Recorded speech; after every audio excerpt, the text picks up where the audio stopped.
Okay, welcome everyone. Thank you all so much for being here with me today. I am so excited to get to share this little bit of Ayurveda with you, this actually very important piece of Ayurveda with you. Before we get started, let me just share a little bit about myself and Cultivate Balance. So my name is Sierra Brashear, and I am a clinical Ayurvedic practitioner. I am a co-founder of Cultivate Balance, which is an Ayurveda practice that's based here in Boulder, Colorado. It's co-founded with my co-practitioner, Molly McConnell, and I. And the two of us studied for 2 years with Alakananda Ma at Alandi Ashram, which is also here in Boulder, Colorado.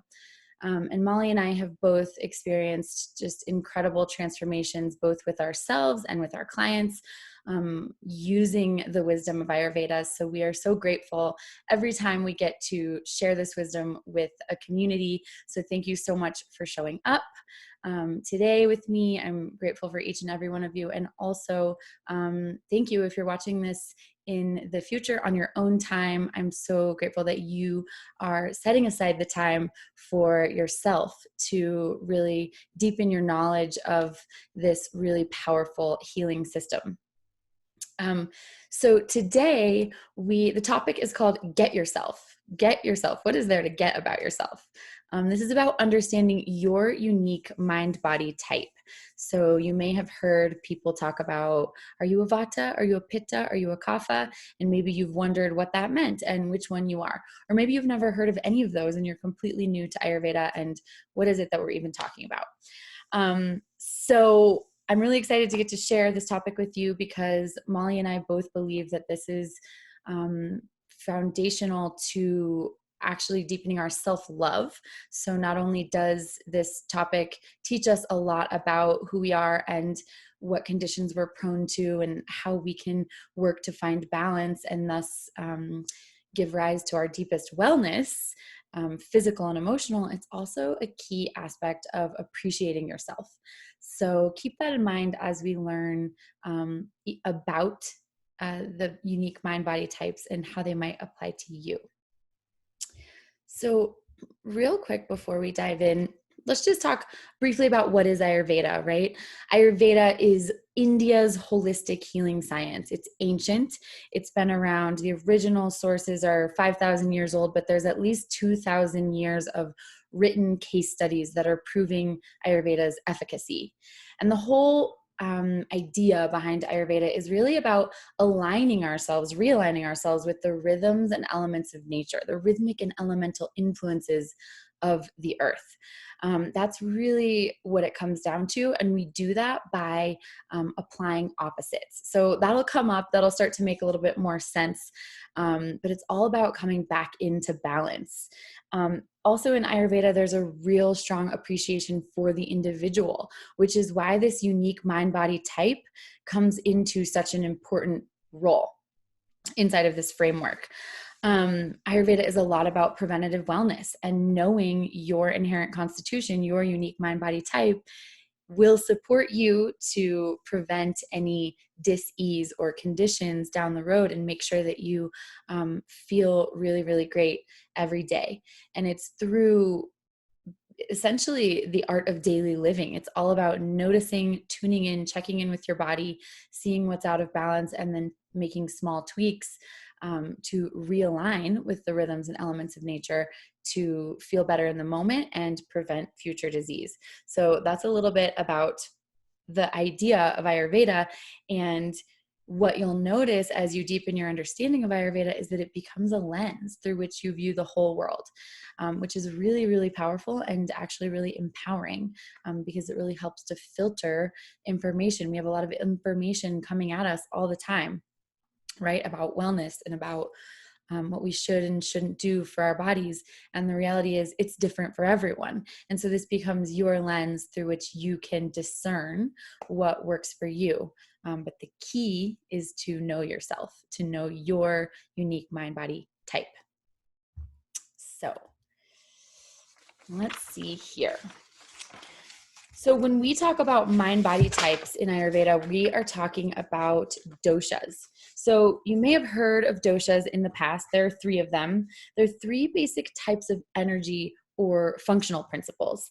When I say functional principles, I mean that these are basically energies that help govern how the mechanics of the universe work, and also right down to your mind and body. So it is a subtle energy, but doshas also manifest as a physical entity. So it's an interesting energetic quality that the Western mindset doesn't even quite have a word for. So we always use the word dosha to describe them.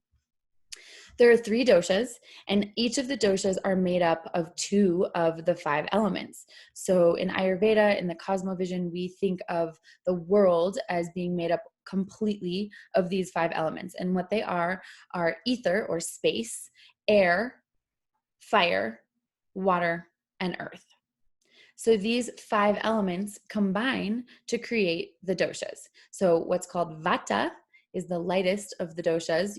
It is made up of ether and air, or space and air.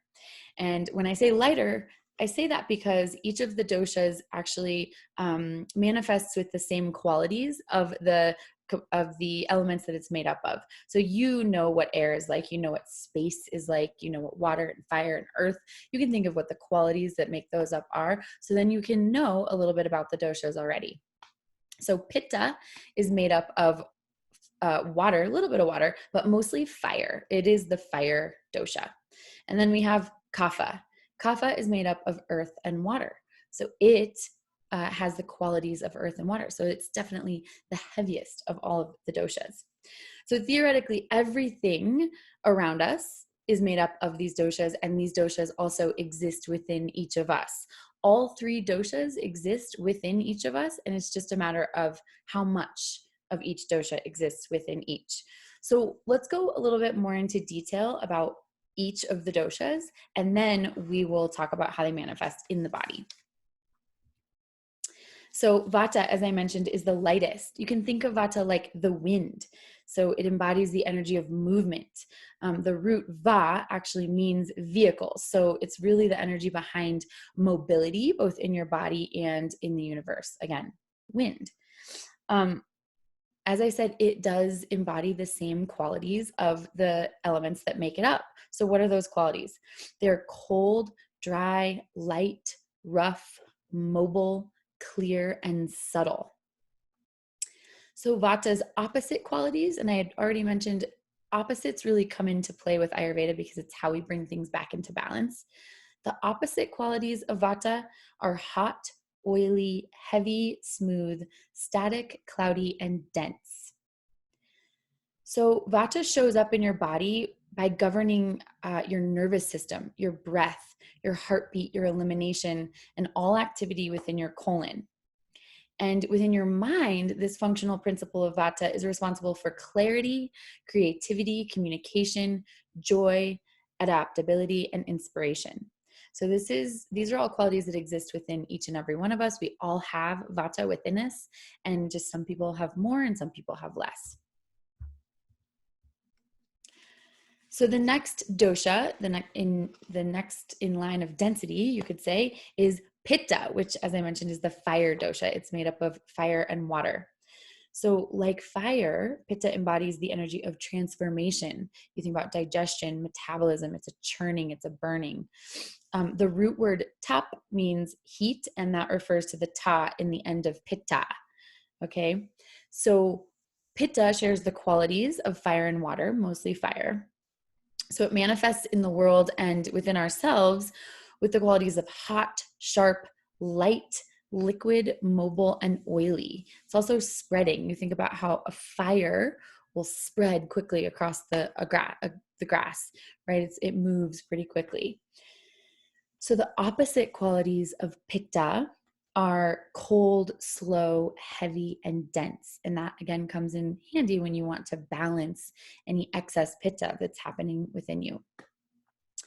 So within your body, as I mentioned, pitta governs metabolism. It governs your digestion, both within your digestive tract and also at the cellular level. There's a constant digestion going on at the cellular level. It governs vision, blood, temperature regulation, and activity of the small intestine. And now, where pitta energy shows up in the mind is with discernment, willpower, courage, determination, passion, focus, and organization. So, pitta is that real sharp energy, that intellect. It's got sort of an intensity to it. And again, everyone has it. Some people have more, and some people have less. So now the most dense of all of the doshas is kapha. And kapha is made up of earth and water, water and earth. And it embodies the energy of lubrication and structure. So ka means water and fa means flourish. So kapha embodies, a flourishing. It is the soil from which the life can sprout, essentially. It embodies the energy of building and holding structure. So it's like a combination of mud, soil, and rock that contains a body of water. And also, like I mentioned, a rich, rich soil that contains nutrients. So if you think about for a second, what are the qualities of water and earth? Think about it for a second. Water and earth move pretty slowly relative to air and fire. They're heavy, they're cold, they can be oily. Slimy is a word that gets used. These are Sanskrit translations, so slimy might not be a word you relate to, but keep that in the back of your mind. Static, meaning it doesn't move a lot. Cloudy and dense. The opposite qualities of kapha, so those which would balance it, are light, sharp, hot, dry, rough, mobile, clear, and subtle. So in your body, kapha is responsible for things like immunity, the lymphatic system, bone structure, strength, lubrication. It's sort of like the energy of the juiciness. Endurance, kapha is responsible for the long haul. Mucous membranes, again, that's that sort of juiciness, and all activity of the stomach and the lungs. Kapha lives in the stomach and the lungs. In your mind, kapha is responsible for love, patience, compassion, inclusivity, a sense of feeling grounded, like stable, just generally calm. It's also important for forgiveness, and it helps us to maintain our long-term memory. So this is an overview of the three doshas, and I know that's a lot of information, but we're going to go into them a little bit more. But now that you have a sense of what the elements are, what qualities make up those elements when you think about them, and then how they combine to create the doshas, you can start to maybe think about how those might show up in terms of personality traits, physical traits, tendencies, and potential conditions. And this conditions meaning dis-ease. And this really forms the foundation of what Ayurveda is looking at all the time and working to come back. We're always working to come back into balance with these doshas. So let's get into that. Let me just put this little copal incense out. Okay. And just keeping in mind, like, the deeper the understanding that you have of the doshas, both within yourself and the world around you, the more you can fine tune an appreciation for yourself and the world around you. And that is really the fundamental of what Molly and I love to talk about, is how these doshas make us all unique and interesting and special, and bringing our different qualities to the planet, really. And when originally we've thought about this a lot, and we've thought a lot about, before I was really into Ayurveda, I used to compare myself to my friends so much. And I would see certain friends that were like the total life of the party. They could chat up anyone, make friends with anyone, have really, really inspiring creative ideas, and feel like they could espouse, like, at the drop of the hat about anything. And they're really, really just like quick minded, right? And I would look at those people and think, wow, that's so cool. I wish I was more like that. Or you think about people's bodies, like thinking, oh, I wish I was more thin, or, I wish I was more athletic, right? Then you might look at a friend who you're like, wow, how does she execute every idea she has? She's like started a business and she's able to follow through on all these things that she commits to, and she's always on time. And how does she do that? Like, I don't understand. Like, that's just not me. Or maybe you think about a friend who is super, super thoughtful and always seems to write a really thoughtful card, or is always the one that you think of to call when you need a shoulder to cry on, and this person uh is just the most loving person in your life. These are all really, really great qualities, right? And when we look out into the world and we see our friends, we're like, why am I not more like that? Well, it ultimately comes down to a difference in your inherent constitution, the way that these doshas are manifesting and woven into your unique constitution. And it's actually something to really, really be proud of, because whatever your unique constitution is different than everyone else's. And you bring a certain set of excellent qualities to the table based on what doshas you most strongly manifest. So that's how this really applies to you. And it also, I've mentioned a lot about personality traits, but it's going to show up how it shows up for your physical wellness as well, in a big, big, big way. So let's see here. Oops. Okay. So I haven't used this word yet, but it's called prakriti. This is actually the Sanskrit translation of your inherent constitution, or what we sometimes call the mind-body type. And essentially, your doshas are coming together. You're always going to have a predominant dosha. Maybe you have two predominant doshas, usually one or two. And whatever that most predominant dosha is going to be the one that's most likely going to define how your body looks and how it functions, how your mind engages with the world, and a lot of times what you like to do and what you don't like to do. This is your mind body type. And like I said, it is translated to prakriti in Sanskrit. So where does this prakriti actually come from? Your prakriti is actually determined at the time of your conception. So and at that moment, so many things had to come together in this perfect coalescence to create your prakriti, which is as unique as a snowflake. And what those things are everything from your parents' genetics, the moods they were in, their both physical and emotional health, their diet at the time, the way the stars had aligned in the sky, the season of the year, the weather that day, like literally every little minutia of that day and that moment that you were conceived is going to play into what becomes your prakriti and makes you the most unique person that you are. Your prakriti does not change throughout your life. So this is something set from conception and birth. And it is what you're always working to come back into balance. So your prakriti is your baseline. It doesn't change.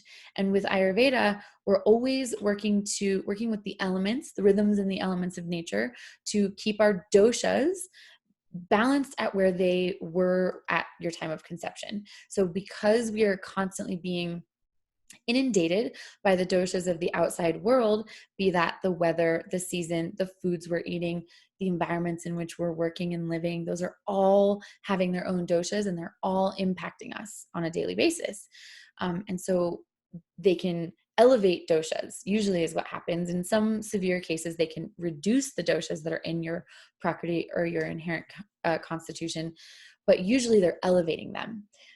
And essentially, Ayurveda is the art of using opposite qualities to bring you back into balance with your prakriti, your inherent constitution. And that is what gives rise to deep and lasting wellness. This is the mechanism of preventative wellness in Ayurveda. Let's make sure I'm not missing anything here. Okay, so you might be wondering, well, how on earth do I know what my prakriti is? What's my inherent constitution? So one way you can find out is to take this quiz that we have on our website. So you can go to cultivatebalance.com/dosha-quiz. So that's DOSHA-quiz. And there it's a quiz. It's got 19 questions, and the 19 questions, you answer them. You want to think about your life throughout your entire life, not recently. So you think all the way back even to childhood, before you have had any extreme imbalances that have shown up in your adulthood. Think about like whether or not you were really hot or cold as a child, things like that. And answer truthfully. Don't answer from a place of like, oh, I should, or oh, I believe this, because my mom told me. Like, answer what you actually experience for yourself. And that way you'll get the most accurate result you possibly can through an online quiz. And we've really worked hard to make this quiz be great. And we think that it is pretty accurate. So probably after you are done with this workshop, go take the quiz and find out what your results are. And then you are going to have a whole new framework for viewing yourself and viewing the world and knowing how to take care of yourself uniquely and staying healthy that way. The other way that you can find out about your prakriti, your inherent constitution, is to schedule an appointment with an Ayurvedic practitioner like myself or my co-practitioner Molly, because we do pulse reading and we can actually tell what your inherent constitution is based on your pulse. And this is an even more accurate way because it's, the pulse doesn't lie. The pulse doesn't have misguided beliefs. So schedule an appointment with us if you're curious. If you're in the Colorado area, we would love to work with you in that way. Okay, so now we're going to go through and look at what it might mean when each one of the doshas is predominant in your prakriti or your inherent constitution. And as I mentioned, this is going to tell you a little bit more about how to take care of yourself physically and emotionally, but it's also, I'm going to keep driving the point home, an opportunity to see what the joys are of each of the dominant constitutions. Because, there is a tendency, especially in Western culture, to latch on to one type of person, one personality type, one body type that then becomes the valued type. And that can be super, super toxic. And Molly and I both had a really, really profound experience when we learned about Ayurveda that allowed us to stop comparing ourselves to other people and understand, oh, this is just my body type. This is who I am. And I will never be that. This is just the way that I engage with people and the world, and I will never be that. And I'm actually proud because who I am comes with this whole other set of beautiful qualities that I get to be proud of. So as we go through these types, really notice what is beautiful about each one, and also notice what challenges come up, because those are the challenges that you want to be looking out for as you're engaging with the world and as you get older and you work to prevent disease and live a long and healthy life. Let's see. I think I actually mentioned most of this.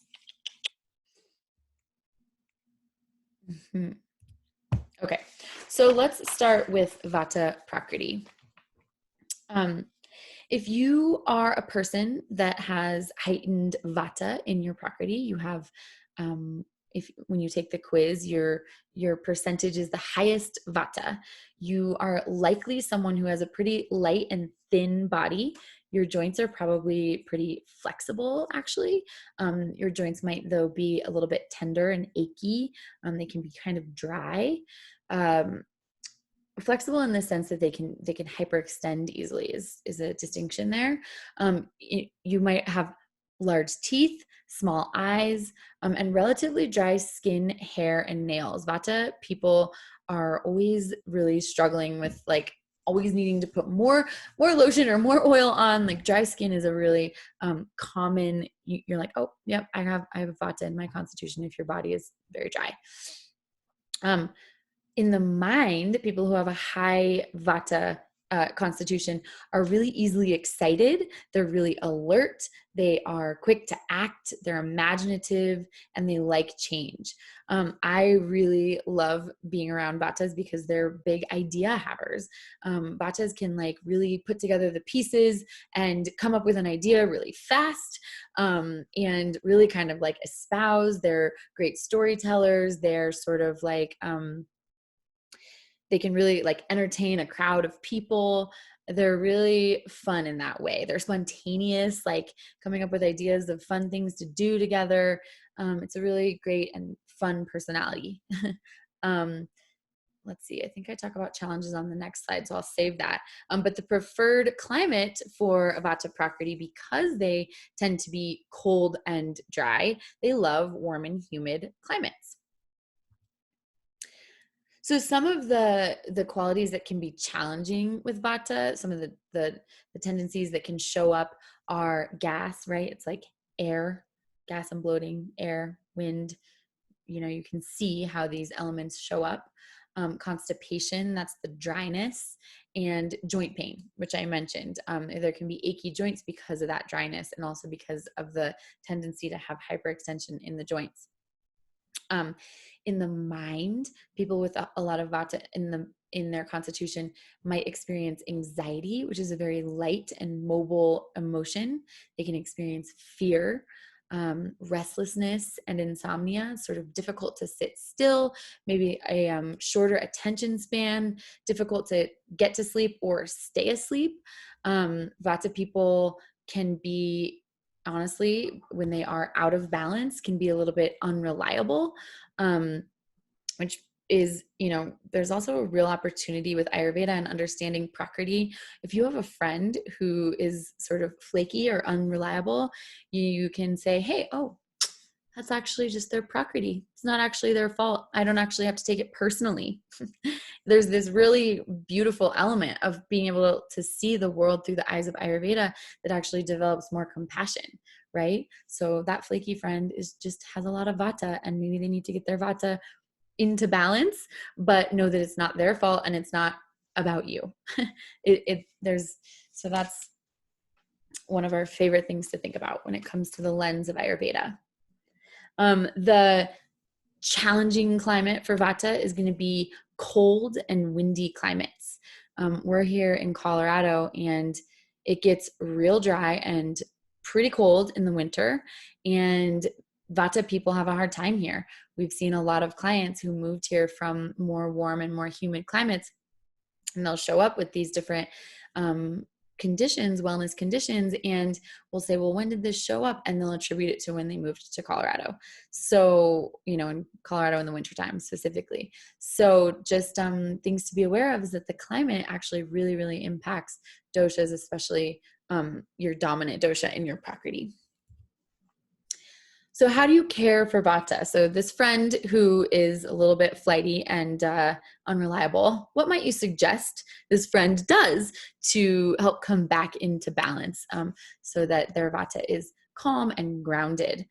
When we say 3 ways to keep your Vata happy, we mean balanced and in balance with the inherent constitution, with that Prakriti number. So commit to a regular daily or weekly routine. Vata really, really needs consistency. Vata thrives with a schedule. And unfortunately, it's the hardest for Vatas to keep a schedule. But when they do, they're really, really happy and thriving. Eat well-cooked and well-spiced foods. So because Vata has a tendency to be quite dry and cold, any food that is dry and cold is going to elevate Vata and cause an imbalance and cause all of those challenges to show up. So eating foods that well-cooked and well-spiced. So soups, casseroles, quinoa bowls with roasted vegetables, that sort of thing. Salads are one of the worst things that Vata people can eat because they are cold, light, dry, and rough, just like Vata. So like increases like, and opposites decrease. So keep that in mind always with Ayurveda. Another thing that Vata can do is rub the soles of their feet with an oil before bed at night. So sesame is a great oil to use because it's warming and Vata is cold. But you can use a body oil that you have. You could use olive oil, not necessarily coconut oil because it's cooling and Vata is already cold. But the heavy, oily quality of the oil will help ground Vata energy and help you sleep. So these are some really great ways if you have a high Vata in your Prakriti to take care of yourself and feel better really right away. Okay, so now let's talk about Pitta, right? Pitta is the fire dosha. Um, General characteristics of people who have high Pitta in their constitution, they're generally very athletic. You can usually really see their muscles. They're still pretty lean, but you can see their muscles. They're kind of cut.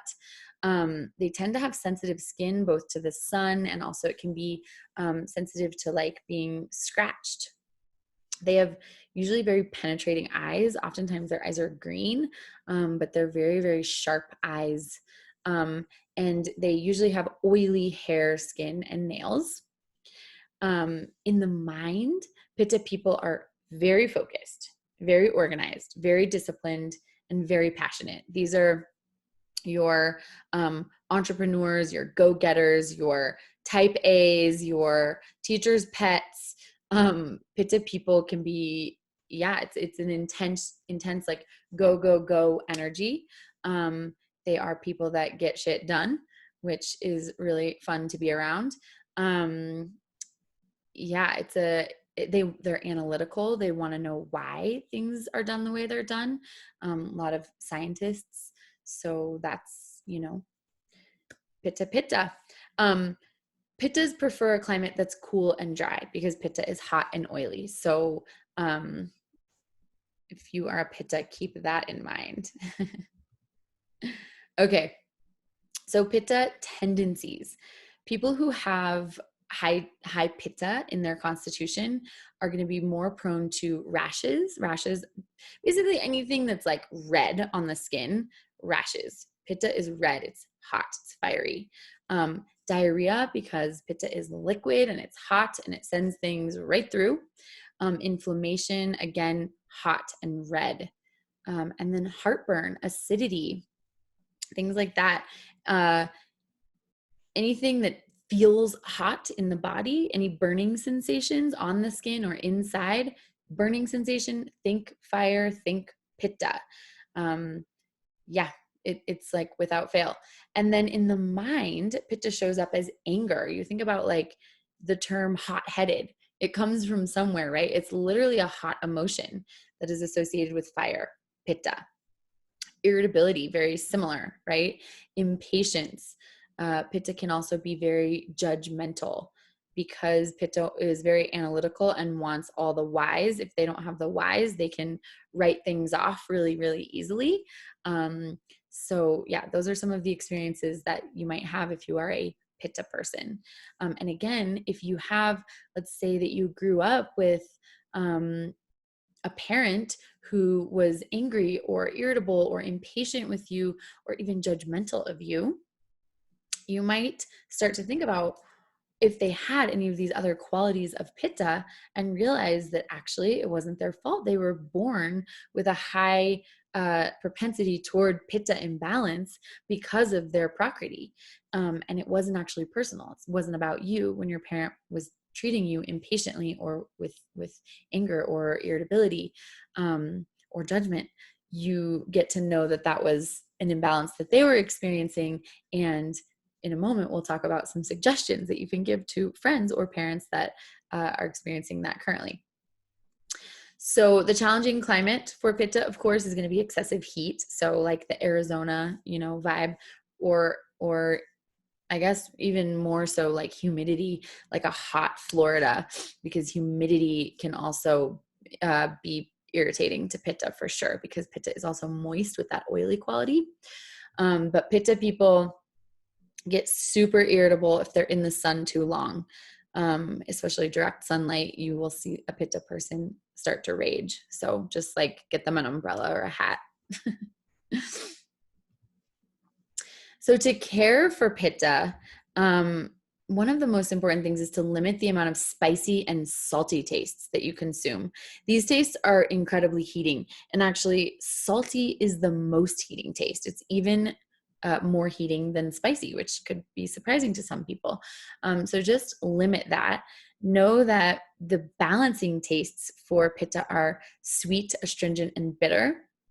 So if you are a pitta person, you can responsibly incorporate the sweet taste to help cool yourself down and calm any irritability. But do it responsibly, never overboard.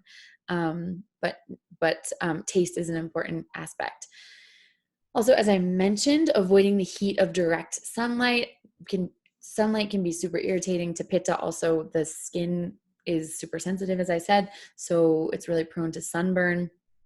Definitely don't be in the sun for an extended period of time. Try to cover up, stay in the shade, do what you can. It's really going to help your mood and your skin. And if you find yourself feeling hot and bothered as a pitta person, or you find yourself with someone who is a pitta person, buy a little bit of rose water, a rose hydrosol. You can buy it at most natural grocery stores, and rose is actually what's called a refrigerant. Super cooling. I am definitely a pitta person. And in the summertime, when it gets super hot, if I just spritz myself all over, like I'll lay in my bed and spritz myself head to toe with this rose water before I go to bed, and it cools me down so much and literally calms my emotions because pitta can have some of these really hot, irritable emotions when we get overheated. Rose water is just a lovely, lovely treatment in that regard. Okay, so last and certainly not least, we have Kapha Prakriti. So anyone who has a high amount of Kapha in their constitution is going to have a body that is usually really strong, sturdy, curvy, with large eyes and thick hair, skin, and nails. So these people we like to call juicy, like juicy mamas. It's people who just always, no matter what they do, have a little extra layer of padding. They're people who are really nice to hug. Like you feel like you can bury yourself in their bosom. They just like take you in and hold you. And yeah, lubrication is really helpful in a lot of ways in the body. In the mind, Kapha people are very, very loyal, right? It comes with that stability. They just stay the course. They're loyal. They're forgiving. They are really calm, steady, and also generous when they're in balance. This is really a compassionate and loving dosha. This is the dosha that really brings compassion and love to everyone. And people who have the highest predominance of it are really going to exhibit that characteristic in a lot of ways. You can probably think of who that person is in your life right now. You're lucky if you have a Kapha mother, like I do. Their preferred climate is going to be warm and dry. Kaphas don't like moisture because moisture is really heavy. They don't like cold. Kapha is also cold. So yes, warm and dry climates for Kaphas. Where Kapha can get challenged, where the imbalances can show up, because the elements of earth and water are certainly the more dense of the elements, and they share those dense, heavy, slow-moving qualities. If Kapha becomes imbalanced in the body, someone can experience lethargy, just general heaviness, both in the digestion and also like moving through life. It can be hard to get moving, like there's an inertia component. Nausea can show up because Kapha lives in the stomach, and Kapha can, once it dwells there, there's not a lot of movement in the digestive system because it's cold and heavy. You can start to experience some nausea. Also, sinus congestion. If you think about Kapha being this like thick, heavy, cold, slimy substance, and you think about what is congestion, that is just pure Kapha. And Kaphas can be really prone to having that show up if they're not careful, and especially if they eat Kapha-provoking substances, which I'll talk about in a minute. Um, in the mind, Kapha can show up as depression, greed, cloudiness, emotional repression. So Kapha people will have a tendency toward these different conditions, I guess you could say, a more of a propensity toward, like, if you have a Kapha friend, if you have a friend who has just like the warmest, most loving heart, but for some reason they just can't pull themselves out of this like heaviness, this depression, that is probably your Kapha friend.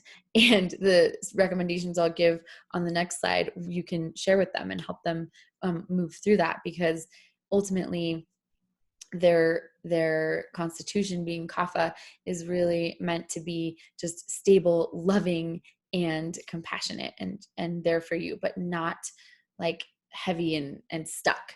So the challenging climate for Kapha is going to be excessively cold and damp. And it's recently been, well, it's springtime here in Colorado, and we've had some days, as we do in Colorado, where there's been we've woken up with like a heavy cloud cover with some sleet and maybe even some snow. And Molly and I both have really high Kapha in our constitutions as well. And we'll like message each other in the morning and be like, oh my God, it's so hard to get moving right now. I'm so like, ugh, I can barely do my workout. It's really, the weather really affects the doshas. And when you've tuned into the doshas and how they exist in your body and the world around you, you can actually start to really feel it. And the benefit there is that you can lean into it a little bit. Like on a certain day, like those days, we were like, hey, let's honor that and take it easy. But know that you shouldn't do that every day, because ultimately you want to apply the opposite to keep yourself moving. So there is a balance between honoring what is and applying the opposite, so that you can get yourself away from these tendencies such as depression or mental cloudiness or emotional repression, right? All right. To care for Kapha. This is what you might do if you allow yourself to honor the heaviness of the cloudy day. One day, just be with that, right? But you only want to do that one day, because if you do it ongoingly, your Kapha is going to accelerate. It's going to increase, and you're going to find yourself in a Kapha provoked situation with the tendencies we just talked about. So what do you do instead? Well, the first thing is get moving. So even though you feel like you're dragging yourself around, do some vigorous exercise, such as jogging, cycling, or dancing. I like to do my own full-blown dance party early in the morning to get my Kapha moving. It can be hard. When Kapha is stuck, it feels really stuck. So just know, like, okay, I'm just going to push through this. I gave myself the one day to let it be, and now I'm going to push through this. The second thing that you can do to work with Kapha, keep it happy, keep it in balance, is to limit the amount of dairy in your diet. We're not big fans of being fanatical and like eliminating things altogether unless you have an actual allergy, but just limiting the amount, because dairy shares all of the qualities of Kapha. It's heavy, it's sticky, it's oily, it's cold. So it's going to increase Kapha in your body, and you're going to start to see some of those tendencies show up, especially if you have high Kapha in your system, in your inherent constitution. So just limit it, just like a little bit of, cotija cheese on top of your taco instead of eating an entire quesadilla. It's okay. You can have a little. And then lastly, adding plenty of spices to your food. So spices like cumin, coriander, fennel are some of our favorites. You can also use basil, oregano, thyme, some of those more like Western spices. Even just black pepper adds a little bit of heat. So because Kapha is cold, you want to add a little bit of heat to melt it away. Get things moving again, basically, is a great way to keep, if you are a Kapha person, you want to do all of these things just about every day to keep yourself in balance so that you can keep feeling great. So when we've talked with our clients about their inherent constitution and their prakriti, or perhaps you are going to take the quiz and you're going to see that 2 of your doshas are almost equal. This we call dual prakriti. And this can be a little bit confusing because it's really nice when you're like, oh, well, I'm a Vata, so I just have to do these things mainly. But you might be a person who has like equal parts, almost equal part, a similar amount of Vata to Kapha. And those two doshas have opposite qualities. So then when it comes to taking care of them, you would have to do opposite things. This can be really confusing, and it actually can be a little bit tricky to work with. This is an example of a time when you might consider working with a practitioner.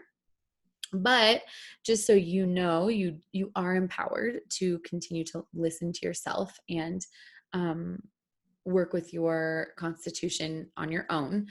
Just know that the key is to know that you may experience different doshas at different times. So you want to really listen to your body on a day-to-day basis. So you want to notice when you wake up in the morning, like I mentioned on those cloudy days, like we woke up and we called each other. We're like, wow, I feel so heavy. I feel so lethargic, right? That's real. You just listen to it. On other days, you might, maybe like a night where the wind is blowing all night. You wake up, you feel ungrounded. You feel sort of like anxious or like, like you can't quite focus in on one thing that you're doing, or you're kind of having erratic behavior. You would just listen to it that day. So the day that you're feeling kapha, you would do we call it kapha soothing or kapha balancing practices that we just talked about. The day that you're feeling vata, you would focus more on the vata soothing practices that we just talked about. Of course, there are countless more practices that you do for each dosha. It becomes a whole lifestyle, but those three that I gave you are just simple things you can integrate right away. And if you do them, I can almost promise you that you'll start to feel the difference as soon as you do. So that's great. And again, it's a day to day, right? Another thing to keep in mind with dual prakriti is that you may have a different dosha showing up in the mind than you do in the body. So for me, I feel very kapha in the body. I have like meat on my bones. I'm curvy. I have a lot of hair, a lot of hair, big eyes, right? And I feel like a juicy bodied person. But in the mind, I'm super pitta. I'm definitely, I'm an entrepreneur. I know how to get shit done, but I'm also like sort of, I can be irritable. I can be impatient is a big one for me. So I work with soothing the pitta of my mind and soothing the kapha of my body. And so that means more physical practices for my body and more mental practices for my mind. So maybe like a mental practice for cooling pitta in the mind would be like a yoga nidra, a sleep meditation, something to like allow yourself to just completely release that hot-headed pitta tension. So tune into the differences between what you're experiencing in your body and mind to see if your doshas your dual doshas are showing up in different places, and then you can use physical versus subtle practices to regain balance. And then the other thing is just to simply what we call narrow the pendulum, which means that you don't need to be treating one dosha so extremely that you end up throwing the other dosha out of balance. So if you're a person who experiences a lot of vata symptoms, so maybe you feel anxiety, sleeplessness, ungrounded, can't focus, you have dry skin and cracking joints, and you're like, okay, I am pure, I'm all vata today, so I'm going to eat an entire bowl of rice pudding, like cold rice pudding, that's got dairy and maple syrup. I mean, this is even an Ayurvedic food, which is why I'm giving this example. But like a non-Ayurvedic food, ice cream, which technically everything is Ayurvedic because it just comes down to the qualities, but something that's cold and sweet and dense and heavy and oily, you would eat that to try to soothe your vata, and you would end up completely provoking your kapha. And you would end up feeling all those kapha symptoms like heavy, lethargic, sinus congestion, brain fog, all those things, because the ice cream or the cold rice pudding is actually quite an extreme remedy. It's quite an extreme action that swings the pendulum really far back in the direction of kapha.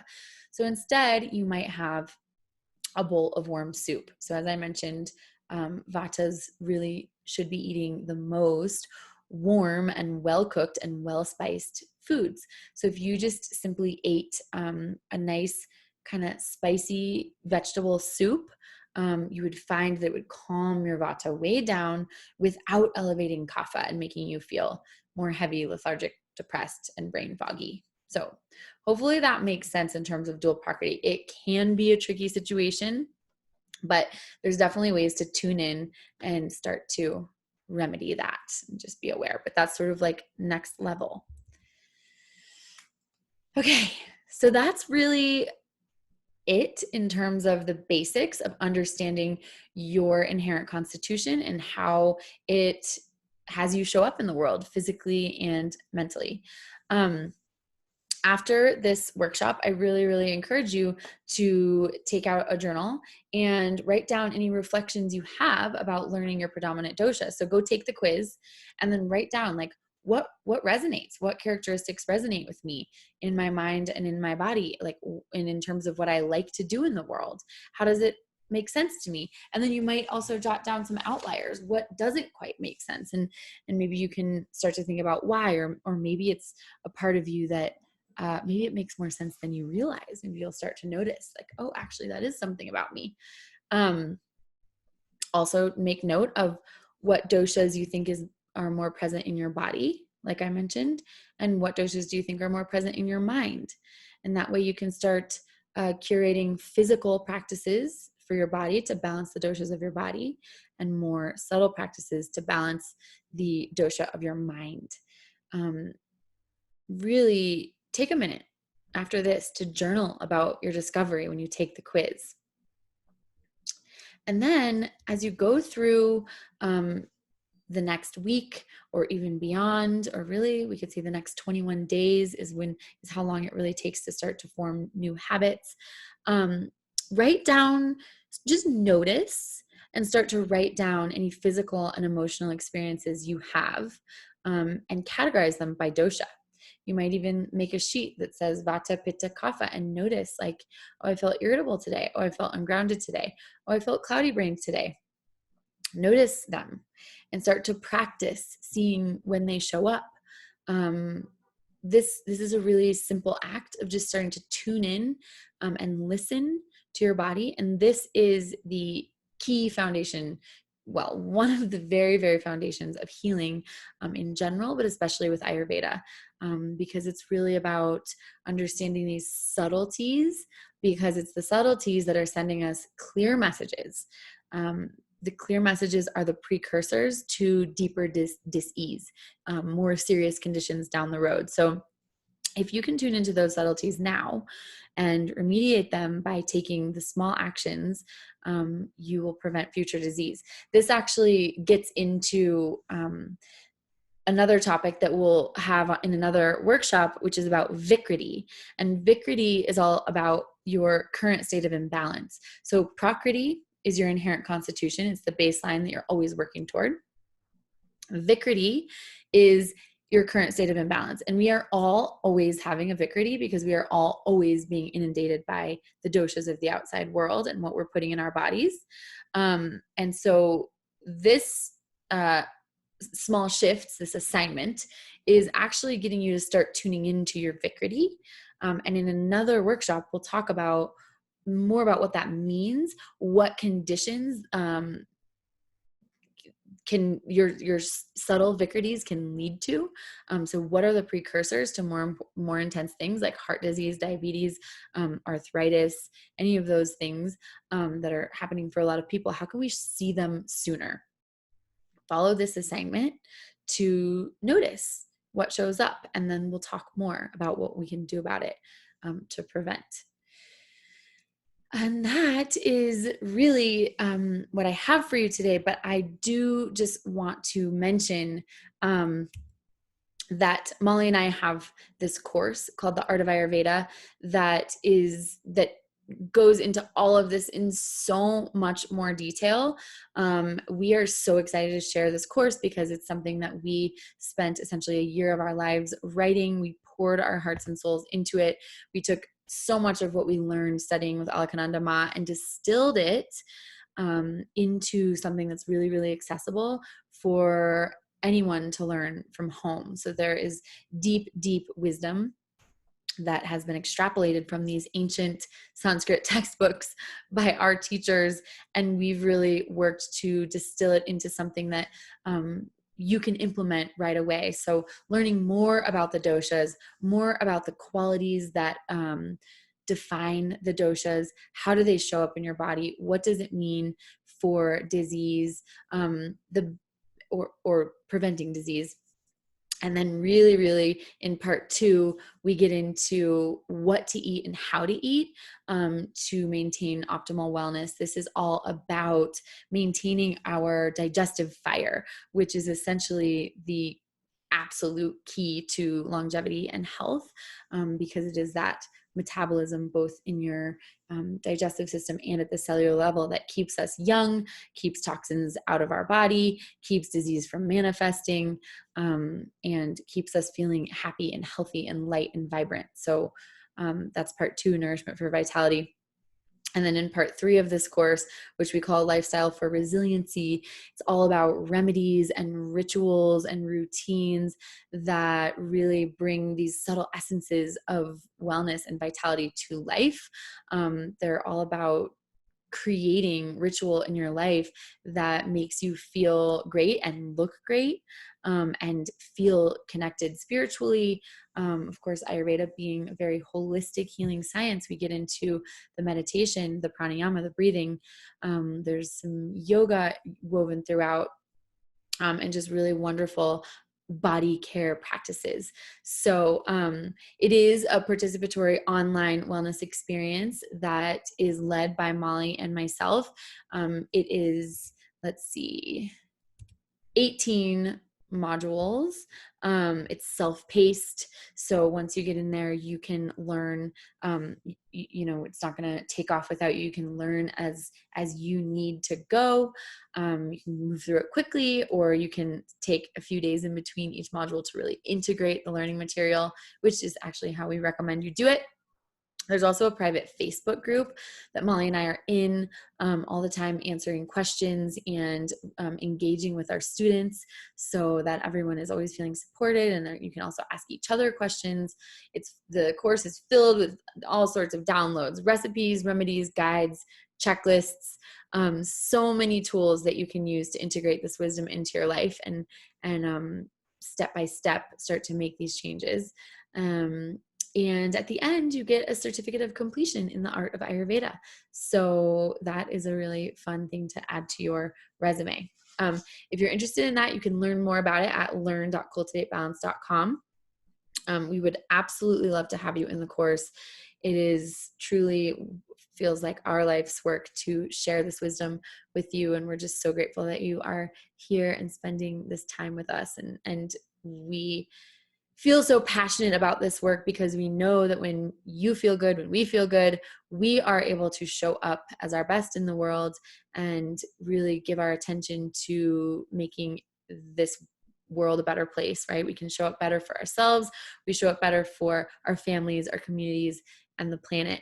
And that's really what we need right now. It's all about this local revolution. So this is not a selfish investment that you are making. It is actually an investment on behalf of humanity and the planet. So thank you for showing up, and we hope to get to see more of you. Okay. Thanks for being here. Talk soon.